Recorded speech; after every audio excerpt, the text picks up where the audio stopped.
wasn't even that bad. Now, don't take my word up for that, but it wasn't too bad. But of course, there was a need for a standard, compatible, and repeatable APIs. So that's where Webrtc was born from. What Webrtc is a set of media transfer protocols, mostly SRTP and codecs, aimed at making browsers and clients able to speak the same language when it comes to sending media to each other. And includes the browser APIs, which are mostly standard. That is, every browser has an API, so you can do things like list cameras, list microphones, list speaker devices, etc., and in general, do interact with media streams.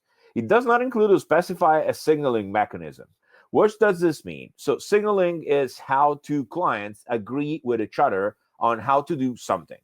For those familiar with SIP, SIP is a signaling protocol. SIP works, and other signaling protocols or work by somehow advertising the capabilities of a client.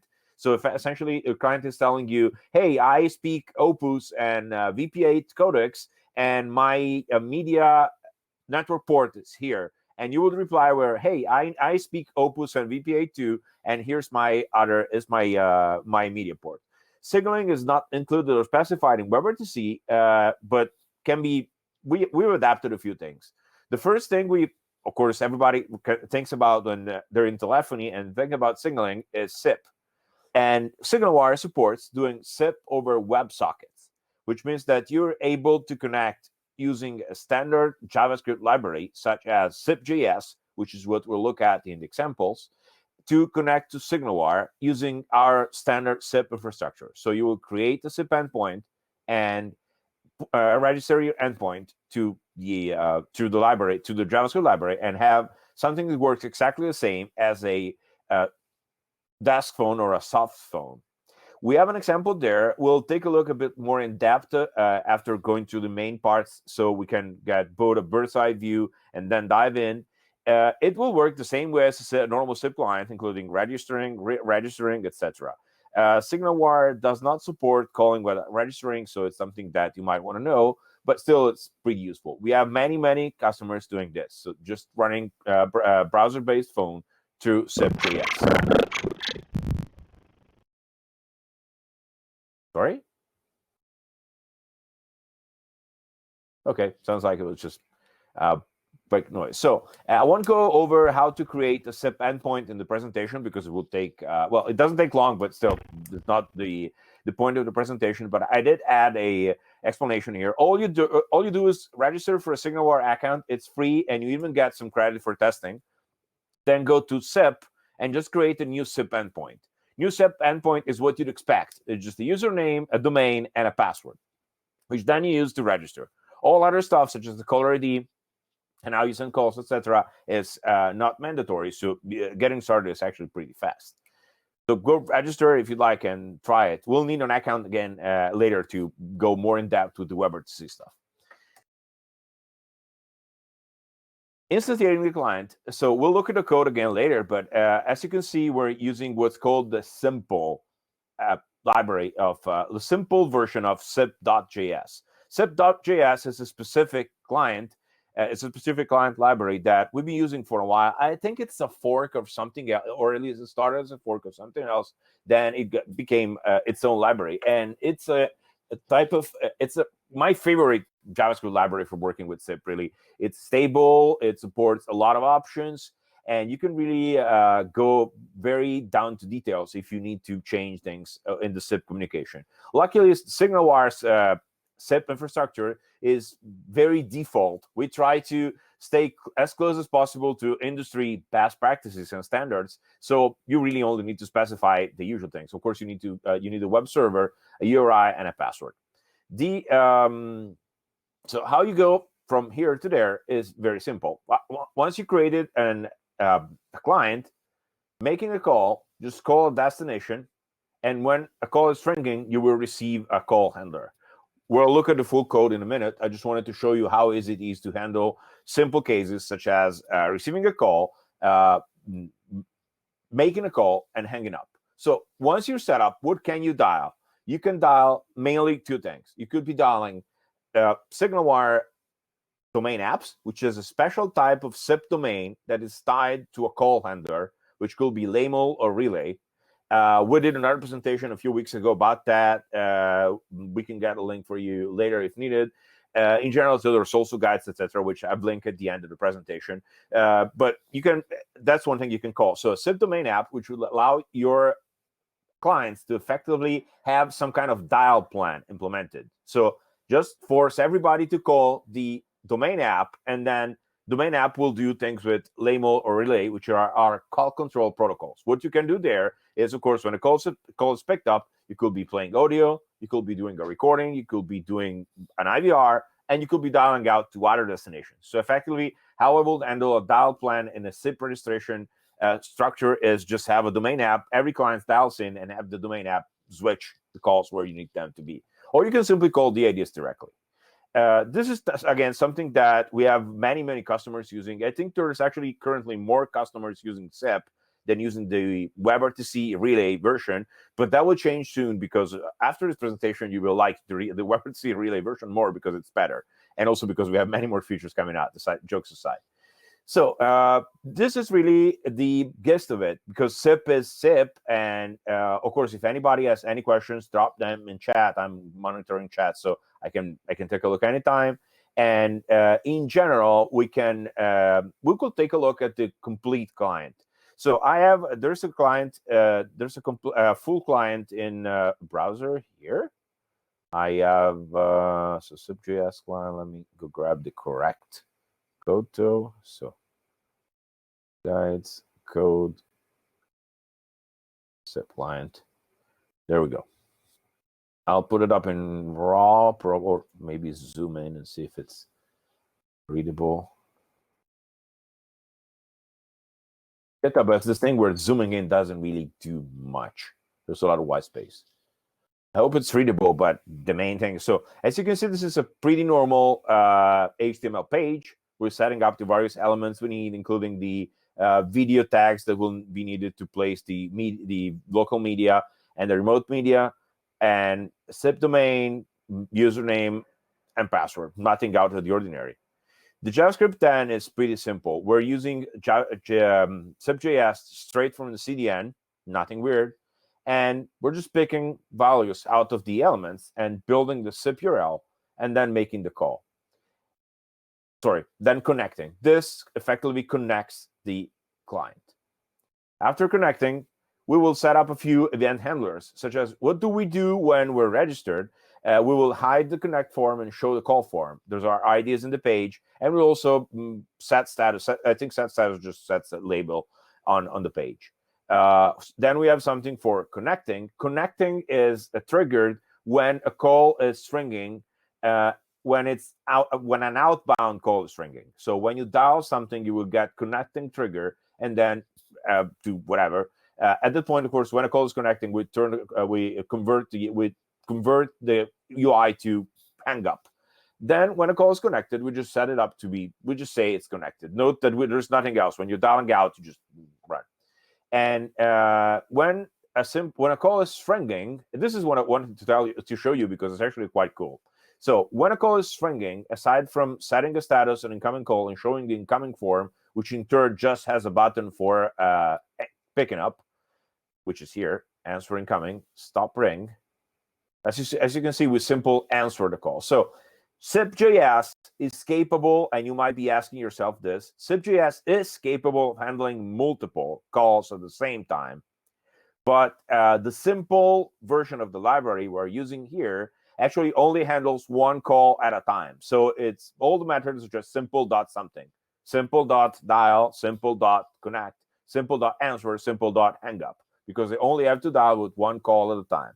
It's absolutely possible using the full interface to SIP.js to have multiple calls and put them on hold and do whatever you usually do with a soft phone or a hardware phone. So this is just an example. This is not even part of SIP, but it's a cool trick that not everybody knows. Actually, the most JavaScript libraries, whether it's SIP-based or Webrtc-based, do not actually ring when a call is coming in, which might sound weird. So what you see here is, which makes it interesting to look at, is that we're instantiating an audio object in the browser using a base 64 encoding of, in this case, an US phone ring. So every country has their own phone ring tone. This one is the tone for continental US, and then we just play it.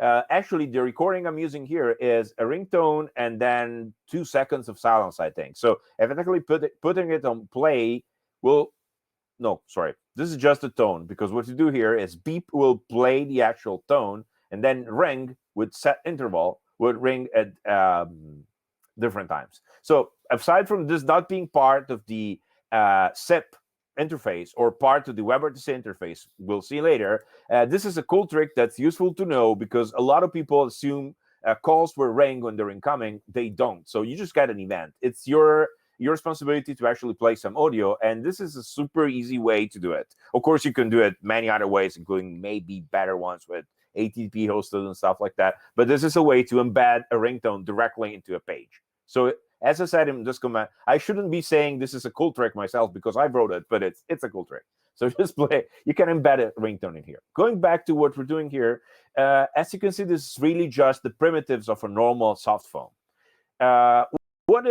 So there's a few considerations to make here. This is SIP, which can be a good thing, but also a bad thing, and because it's a standard. And also, these clients are going to be registered for long periods of time. And if you, for example, wanted to have one of them expire after X amount of time, it is not possible to do so with SIP. Our SIP registrations are meant to be used long-term, so they're used for trunking, they're used for desk phones, they're used for that kind of registration. So that's one thing that you might be trying to figure out. How do I expire a user so I can give them access for enough time to make a call, but not more than that?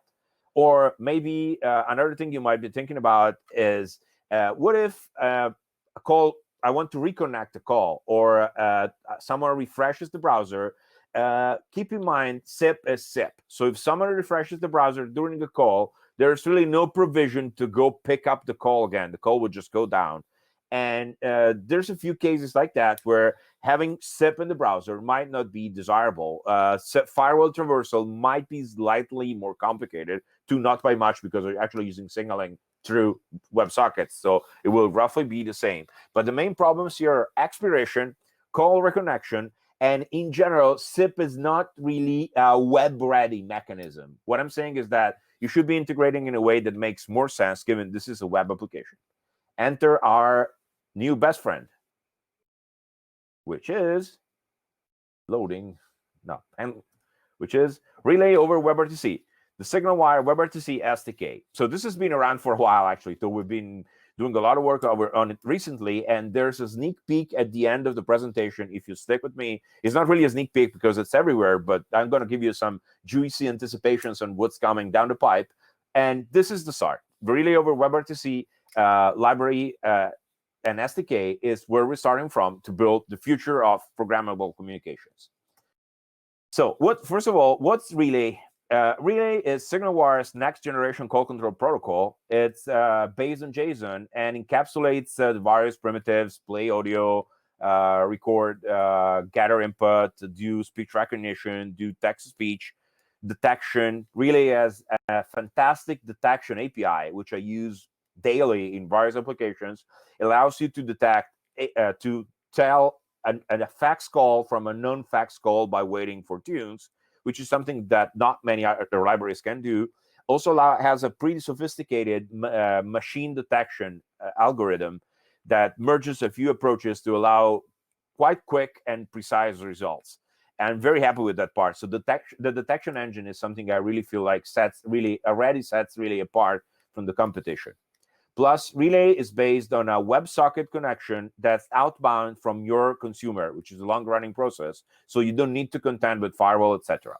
That said, Relay will be the topic of a future presentation. It's been the topic of past presentations. We'll go back to it, but this suffices to see. Relay is our future, and the Webrtc SDK, if you remember, we talked about signaling earlier. is not using SIP as a signaling protocol, is not using a made-up signaling protocol, but instead it is using relay internally. So it's JSON at the core. That said, you don't really need to contend with the JSON that much. We'll see the various event handlers do that for you. You don't really need to go and talk JSON to the library. But if you're interested in getting started with Relay, I put a link in the presentation. There's a link at slides at the end. I can drop in chat.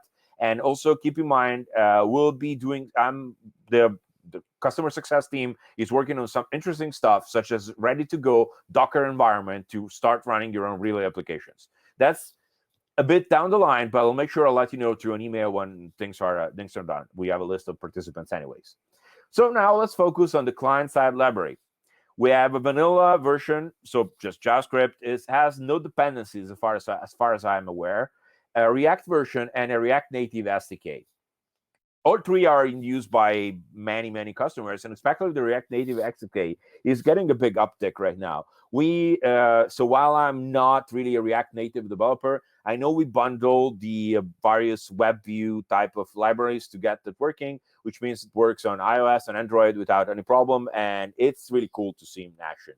I put a link to the main folder there. As we go to look at the code itself so I can show you where things are in the library, because of course there is many different moving parts there.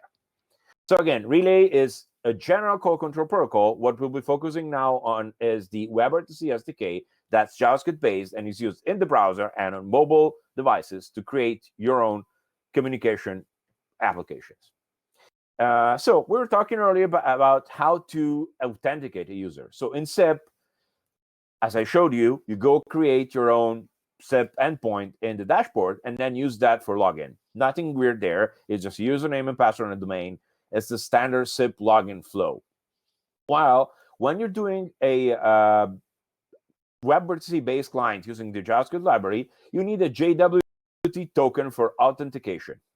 Many people know what they are, some others don't. So a JSON Web Token, in short Jwt, it's a computed assigned token that sort of encapsulates a set of permissions of capabilities. What this long set of words says is that you will request a token that allows you to do certain things. So a token is usually given you by an authority, in this case SignalWire, through your API credentials, and you can set a few things on it. The main things you can set on it are the expiration date, expiration time actually, and the resource name, which we'll come back to later. And after getting the token, you can just log in with the client, which also includes the instructions for getting the token. So that's a Heroku, so it's probably a free dyno. So if you slam it a lot, it's going to go down, but just email me in. It's the same code we're going to see, by the way. This is important. What is running on that Heroku up is literally just the page we're going to look at in a minute. So there's nothing changed from there. The demo we provide is not only fully functional, but it's actually quite simple to use. So getting started from there is a very good way to get started with SignalWire and Webrtc. I feel like it's easier than SIP, but to each his own. So how you get a token? You can do that with curl. As you can see, we're sending a curl request to our SignalWire space. So instead of your space, of course, it will be your space name. And of course, you will need a project ID and an authorization token. And then your content type will be application JSON. And then I'm specifying a resource.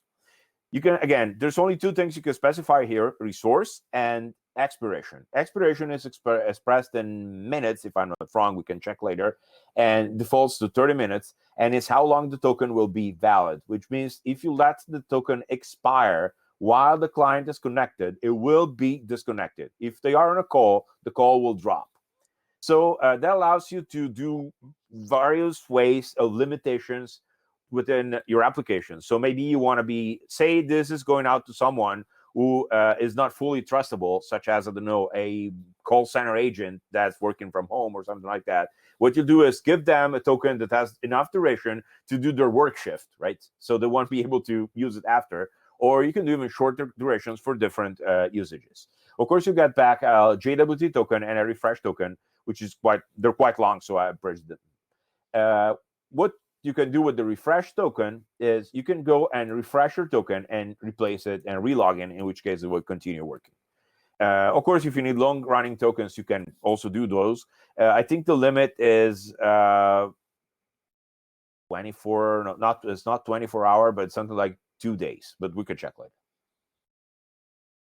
So what's important is, of course, this works when you're playing around. This works when you're trying to get a hang of it. But if you're going to build an application around this, what we recommend is having a server-side process in your application generate and handle the tokens in a way that makes the most sense. So what you do here is doing it programmatically. This is Ruby, or of course, literally any JavaScript or any programming language library, we do the same thing. At the moment, our SDK, since this stuff is sort of new, at the moment, our SDK doesn't currently really have the ability to make a token for you with a helper method or something. So what you do here is just using HTTP basic to send the request in and just get back a token. In this case, I'm not setting a resource name. I'm setting an expires in 120 header. So this means it will expire in 2 hours. It's pretty simple. And this way you get a token, which you can directly pass to your application. What else? Okay, now we have a token. How do we make this work? Again, we'll go through the we'll go through the call demo, and I think we'll also do a couple of quick demos later, so it's more interesting. But okay, we have a token now. How do we make a call? So as you can see, of course, creating a client uses this class named relay, because that's sorry, I can't highlight here. We're going to be passing the project and token. For the record, this looks like this. Let's go grab the application real quick. I'll copy it so it's correct. Okay, so this is the demo we'll use later anyways. And as you can see, it's asking us for a project ID and a Jwpt token. And then we have the remote video and local video. Of course, all we see on screen is just HTML, and we'll see that in just a minute. So you can really change this to your requirements, including not using audio, not using video. Of course, this is a demo we're just showing. Again, probably not using audio is not going to be a great time for the user, but you can choose not to use video, or none of this is mandatory. This is just a UI built around a JavaScript library. Where we were. Okay, so connecting just creates a relay connection, and then it makes a call. Make call is even simpler than the one in SIP. As you can see, we're just dialing a destination number. It's called destination number. So one might think, well, can I only dial the IDs? So phone numbers, oops, that would be useful, but not super useful. So what's important here, and might be of usefulness to people, is that you can call phone numbers, so any ID.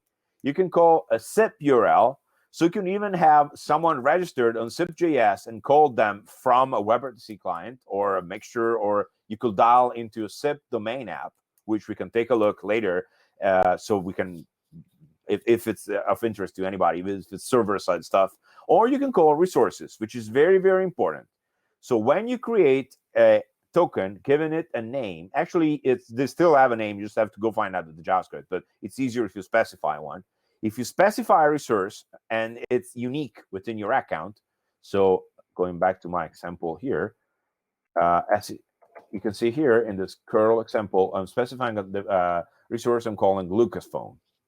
So once I have that, I can just dial Lucas phone as the destination number, and I will be connected to the other resource, provided they're logged in. Token refreshes need to be handled on the client side. So just in case I said that earlier, but tokens will expire after a while. So after expiration, you said actually. So if you need to refresh those, you will need to go grab it and then call the refresh method on the JavaScript library.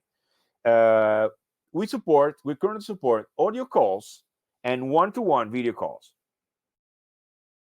So that's really the start of it, where we're going down a very interesting road here. where there's many new things coming up, and it's going to be very exciting. But the future sneak peek will have to wait. Dun, dun, dun. Let's go take a look at the client code because it's pretty interesting. So this one is the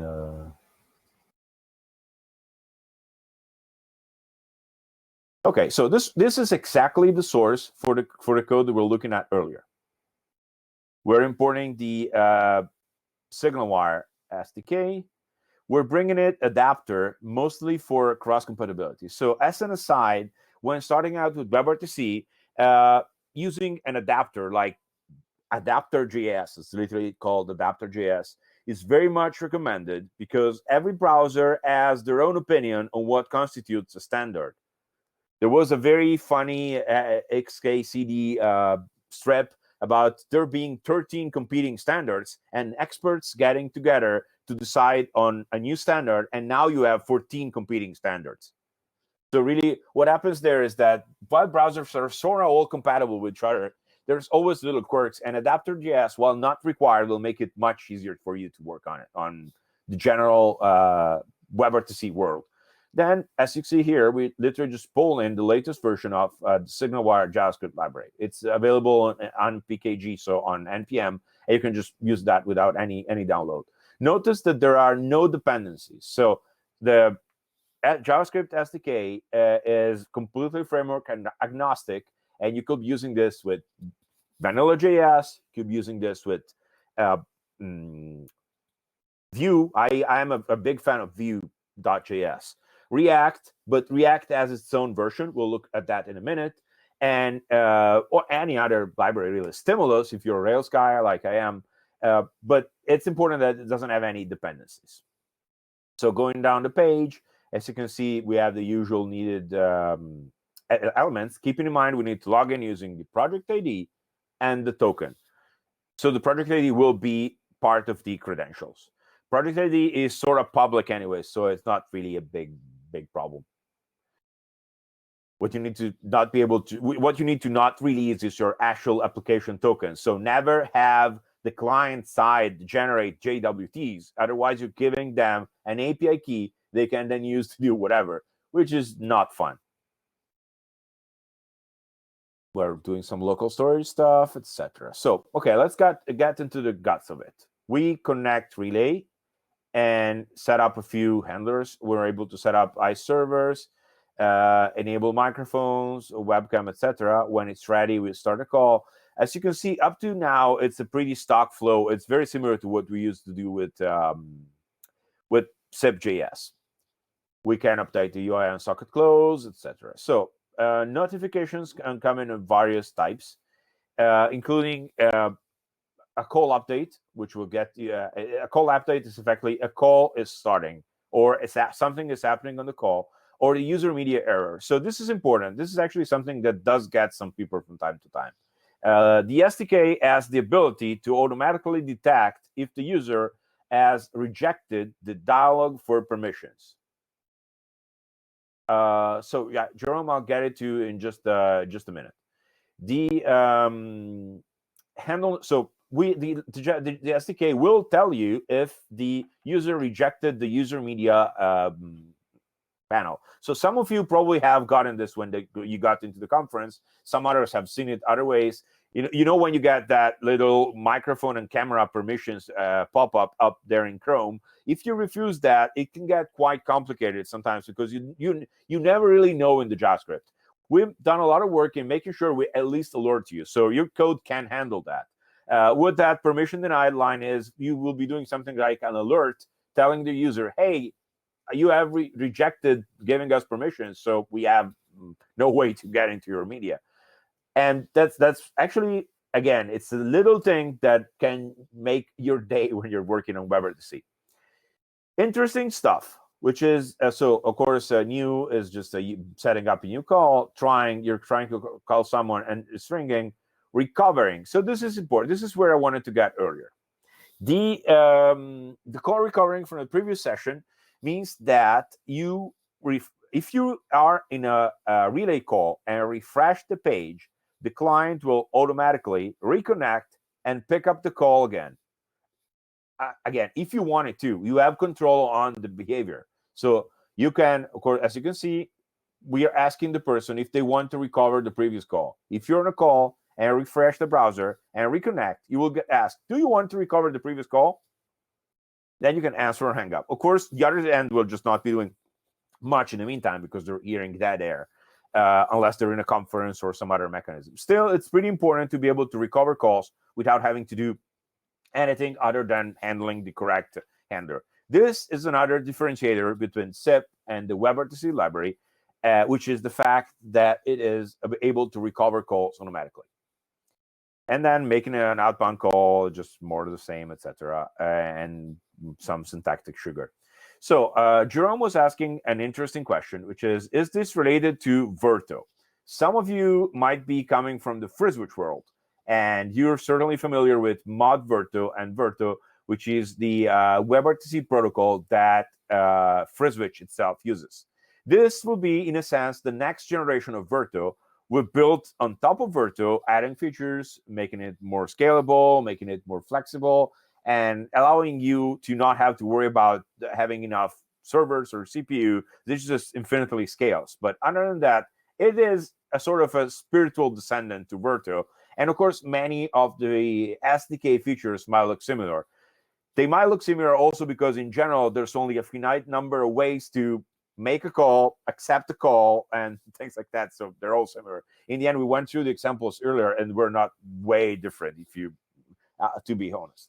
Okay, so now we're gonna take a look at some people might come in for the React or React Native stuff. So let's go take a quick look there because I find it very interesting. Of course, any other questions, just stick them in chat, and I'm looking at that with my side of the eye. Okay, so React is a little bit more complicated, of course, but generally speaking, you can just you can clone the repo and yarn start to take a look. But what I'll do is let's go take a look at the main files here, which are mostly the app.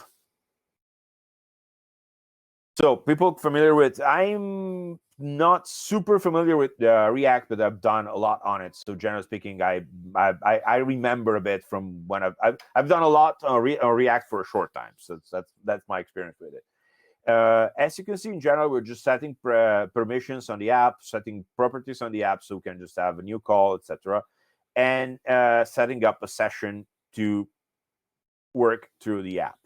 What's important here is that React has I would say, the correct lifecycle compared to other JavaScript libraries, and it will only connect once properly. What I've seen in the past with Angular is that the equivalent of this lifecycle, where you have an app that's been instantiated by the framework, is sometimes different. And Angular will reload the entire object from time to time, making multiple connections, which in turn results in things that are not very, very clear. That doesn't happen with React, and React is also pretty clear. Of course, as you can see here, you're supposed to extend this using handlers, etc. So use the color name.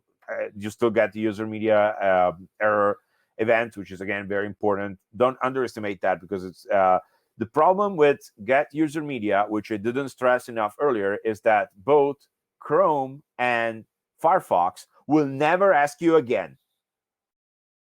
So Firefox has a way to re-trigger the request, but Chrome hasn't. So what happens is that if you don't have a very tech-savvy user, they see the pop-up, they hit no, because they're used to all those pop-ups we get bombarded with every day, and as a result, they'll never see the dialog again and be sitting in front of your page asking themselves why nothing is happening and why nobody's calling them. And the answer is because if they refuse the user media dialog and you don't actually make sure you alert them, that's not going to work. And Chrome is not going to ask them again. So if they reload the page, nothing happens, just stays there, and it will never work, essentially. So what I will recommend is trapping the event and at least let your user know, hey, I think you forgot to accept the permissions. Please click on the little icon. There's a camera icon up here when you refuse permissions, and just go click that and ask again, or give them documentation, or there's a way to re-trigger the request. So you make sure your people have user media. That said, this is not part Relay, but it's a lot of experience in doing applications for a while, based both on Relay and on SIP. What else? When, of course, render just renders the various components we have here, and this is just the classic React. This is just a classic React lifecycle. Let's just take a look at the phone, maybe. Of course, React is very well packaged. So you have a dial pad, a dialog, etc., and then you build out the UI using the various components. So I won't delve into this too much because, of course, React is very interesting to people who like React, and other people are asking why I'm doing this to them.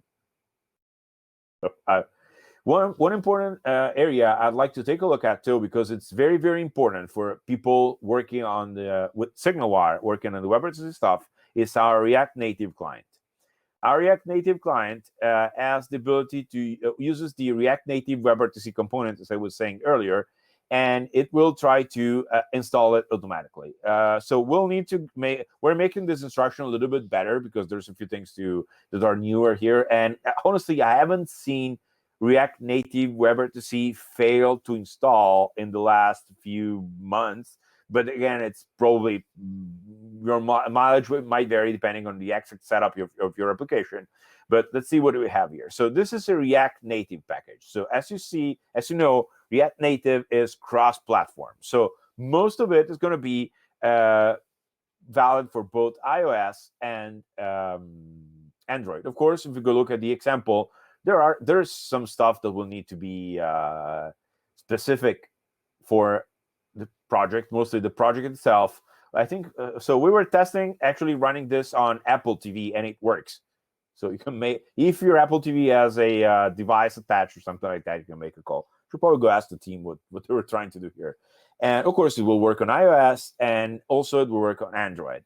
I don't really remember the minimum versions, but it will work on recent versions. So iOS 11 and up, you're in the clear, and Android 8 and up, you're in the clear. This probably works on older stuff, but let's make sure. I think iOS is going to be 11 only, because before that there was no Webrtc capabilities, and I'm pretty sure there's no corresponding components. So iOS 11 and Android 8 and up, if you're asking. Again, the application is the usual React Native app, and if everybody that knows React Native will remember, then it really just looks like a powered up React app. So we really have a constructor. When it gets mounted, we'll create the relay client, get connected, etc. Of course, this is a demo, so what you need to do here is, this has no provision for the configuration. You have to go build it yourself, but other than that, it will just work. This is very, very cool, and actually helps a lot in getting started quickly when it comes to telephony on mobile. A few things I would like to address here is that few tips and tricks. Again, this is not really part of the presentation, but I like giving us some experience here and there. When you have a mobile app that's available to make or receive calls, the problem is when you want to call the device. So let's put a scenario together. I have my iPhone in my hands, and it's currently sleeping. So the application is not going to be connected, because iOS especially will just stop any long-running connection and put the application to temporarily sleep. So what happens here is that let's say I'm registered with Lucas Phone resource name, right? The one we saw earlier in the token. Problem is, now you are on your support dashboard, which is set up to call Lucas Phone, so people from your website can call me and ask me questions about Relay. Don't do that, please. And I have an email too. I'll give that to you at the end of the presentation. And the goal is calling me. So what happens is that my phone is actually not registered. So if you dial Lucas Phone as a resource, you will get nothing. You will get a busy tone. So the problem here is, how do I wake up Lucas Phone? There are a few different ways. What I will suggest is doing a push notification that wakes up the phone and lets the other end know their phone is ready so they can actually place the call. That will require a little bit of signaling plane, so it might not be possible for everybody. Another thing I would suggest, which we have actually, you have a large customer doing exactly this, is actually have both ends dial into a conference. So instead of Jill's phone calling Lucas' phone, have Jill's phone and Lucas' phone call into a conference. That allows you to make the conversation async, because when Jill dials into the conference, you will actually do something in your application that signals the push notification to my device, wakes it up, and makes it call into the conference. That allows you to not have to contend with having to wait for my device to be awake, sending a call to it, making a call, etc. Simply have it wake up and dial into the destination. That is a very simple way to handle the contentious situation where you have a device that's sleeping and you want to be able to call it. We are going to include push notifications in the next release of the SDK, so this becomes a bit easier, so the device can be woken up and answer a call. But still, in some cases, you might still want to handle it how I described, just because that way the calling user, the one that's dialing, has a much better user experience, because they're not waiting for anything. You just end up in the conference when you can have a loop playing, hello, we're connecting you to your destination, please wait. And it's much more of a pleasant experience than just dialing into dead air and waiting for something to ring. That's not part of the SDK yet, but it's coming. Cool. So no, that's Sharon. It's not a question. Oh yeah, of course. If you like this content, please come join us for ClickOn in February. We have 2 days of speakers and 6 great speakers, including myself. So it's good. And 6 different workshops you can join for free. It's going to be very interesting. We're going to be doing anything from FreeSwitch to SignalWire to Janus to many other fun things. And it's going to be a very fun way to reconnect after a while. So that's just a shameless plug, but it's going to be good. So we're waiting for you. Okay, so as soon as my Chrome browser decides it likes me again, before we wrap up with a few questions, let's go take a look at the future. So as I said, what we've been going through so far in the presentation is SIP clients, which is effectively just telephony, or Webrtc client that's capable of doing audio calls or one-to-one video calls. That is, you're able to call a SIP endpoint that has video enabled or doesn't, but they can see you even if they don't have video. Or you're able to call another resource, again, if they have video enabled, you see them, otherwise it can be one participant, but still it's one-on-one. So calling a destination. The future of our 8 SDK platform is going to be SignalWire Work, which you've certainly seen float around. SignalWire Work is our video conferencing product. That's not only a video conferencing product, is being built around a very, it's not a complex, a very powerful SDK that allows you to build your own video applications in the most flexible way possible. So if you just need a conference room where you have people talking to each other, great, you got it. You have all the provisions for listing rooms and joining them, and currently work in the beta program we've been running, and the work incarnation of the video API is a very interesting collaboration tool, which, by the way, is hosting our webinar today, but also allows you to do things like have a list of rooms. You can see who's in the room. You can go join them. Of course, you can lock rooms. It's being used by very large companies as a virtual office. So the problem with selling people away in conferences in general is that they don't know others are there. They don't know who's in the office. You have to coordinate over other mechanisms. While maybe I want to drop in a room with Sharon and check with her about the next webinar, and all I do is go see if she's online and just drop in there. Of course, if Sharon or any of my colleagues doesn't want to be disturbed, they can lock the room. You can even hide the room. So if you're having a meeting about a colleague that steals all of your sandwiches, you can hide your room so they don't see you're having that meeting. Of course, it's better if you bring more sandwiches and share, but still.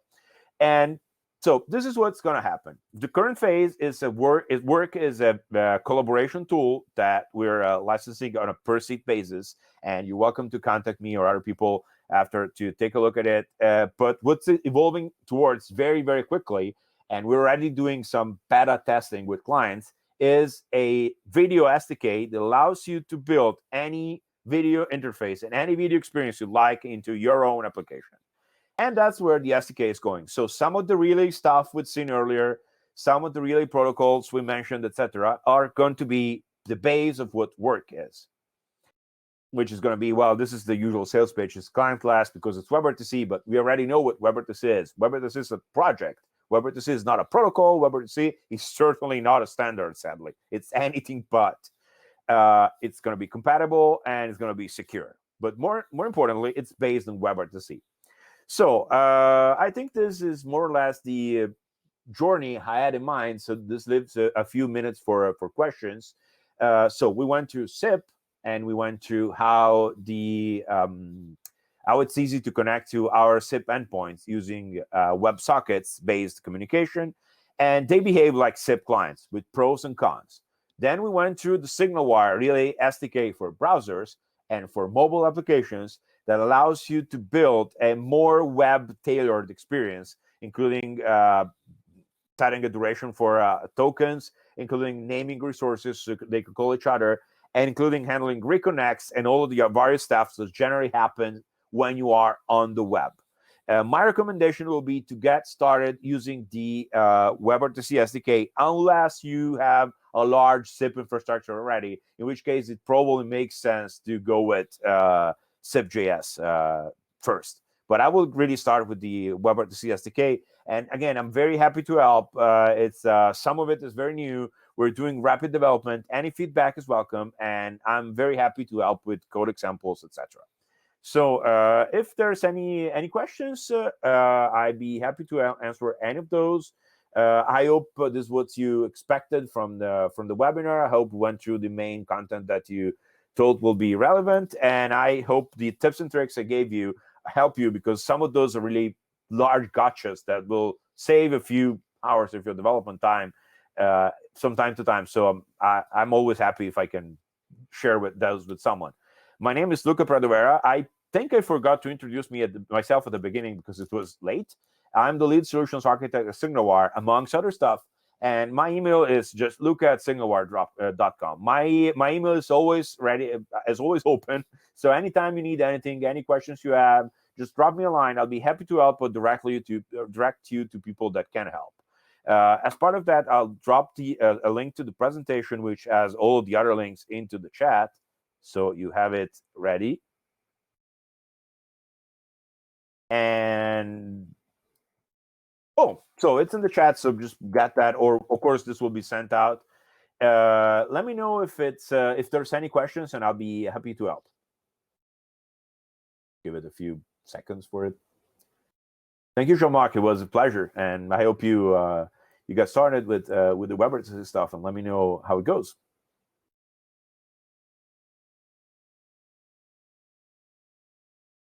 So just just a quick thing about scale. As I said, our cloud is almost infinitely scalable. So one thing you might want to keep in mind is even using SIP, it's just better than running your own registrar, because you can run any number of registrations. Registrations can be created through the API, by the way. So if you have a need to create many clients, you can use the API to create those.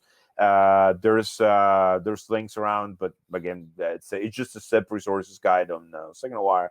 And I try to take a look at the community Slack too from time to time. So if you need something, ping me there too. I'm just Luca, and anything you need, happy to help. So if there are no other questions, I think we're good for the day. And again, looking forward to anybody having any delayed questions, any problems getting started and seeing something they like or don't. And I'll be super happy to help. Camilio. Okay, so yeah, I have a lot of experience with Camilio, but your second part of the question stopped me dead in my tracks. I have a lot of experience with Camilio, but I only have experience in using Camilio as a distribution mechanism for SIP. So the Webrtc, part is not really something I am super familiar with. We work with Daniel, one of the project founders, and I'm sure he can answer all questions. So if there's anything specific, just drop me a line, and I'll be happy to help. But generally speaking, unfortunately, no, I don't have much experience with Camellio in the Webrtc area. I've used a lot of Camellio for SIP distribution. This time has expired. Gentleman from Ohio reserves. The gentleman from New York is recognized. Gonna speak right now. You 1 minute. Oh, I think we have the news on.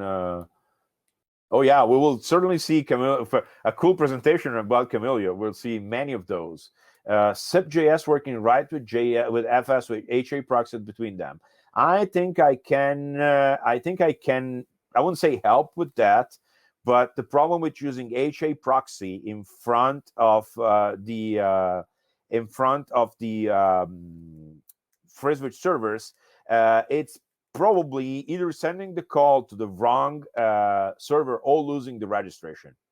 HA proxying WebSockets is not super precise. I think I would rather do an Nginx round robin / using some kind of a. I generally use alphabetics. Well, it shows the right thing, yeah, because it's seeing the contact.